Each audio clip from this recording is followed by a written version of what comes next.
జగిత్యాల జిల్లా నుంచి ఇవాళ ప్రధాన వార్తలు ఒకసారి పరిశీలిస్తే జగిత్యాల జిల్లా వ్యాప్తంగా కూడా తెలంగాణ తల్లి విగ్రహ మార్పు పైన శాంతియుత నిరసనలు కొనసాగాయి. అలాగే జగిత్యాల జిల్లాలో అనేక చోట్ల గ్రామ స్థాయిలో కూడా తెలంగాణ తల్లి విగ్రహానికి పాలాభిషేకంతో పాటు శాంతియుతంగా నిరసన వ్యక్తం చేస్తూ తెలంగాణ తల్లి విగ్రహ మార్పును తక్షణమే విరమించుకోవాలని ఈ సందర్భంగా చొప్పదండి మాజీ ఎమ్మెల్యే సుంకె రవిశంకర్తో పాటు జగిత్యాల జిల్లా తొలి జడ్పీ చైర్పర్సన్ దావ వసంత సూచించారు. ఈ క్రమంలో తెలంగాణ తల్లి విగ్రహ మార్పు అంటే తెలంగాణ అస్తిత్వాన్ని ప్రశ్నించమని ఈ సందర్భంగా వీరంతా కూడా పేర్కొన్నారు.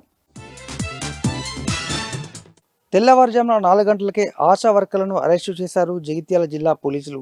కొత్త బస్టాండ్ వద్ద హైదరాబాద్ వెళ్తున్నటువంటి క్రమంలో ఆశా వర్కర్లను అరెస్టు చేసిన పోలీసులు వారిని పిఎస్కు తరలించారు. ఈ క్రమంలో విషయం తెలుసుకున్న జెడ్పీ చైర్పర్సన్ దావా వసంత అక్కడికి వెళ్లి తక్షణమే విడుదల చేయని పక్షంలో తామంతా కూడా ధర్నా నిర్వహిస్తామని తెలపడంతో అప్పటికప్పుడు విడుదల చేశారు. ఉదయం 4 గంటలకు అరెస్ట్ అయినటువంటి ఆశా వర్కర్లు దాదాపు ఉదయం 10:30 వరకు కూడా పిఎస్లోనే ఉన్నారు. ఈ క్రమంలో మొత్తంగా తమ ఇచ్చినటువంటి రేవంత్ సర్కార్ ఇచ్చినటువంటి డిమాండ్లను తక్షణమే నెరవేర్చాలని ఈ సందర్భంగా వారంతా చెప్పడం జరిగింది. ఇక మరొక వార్త, సర్వశిక్ష అభియాన్ ఉద్యోగులంతా కూడా ఇవాళ రోడ్డెక్కారు.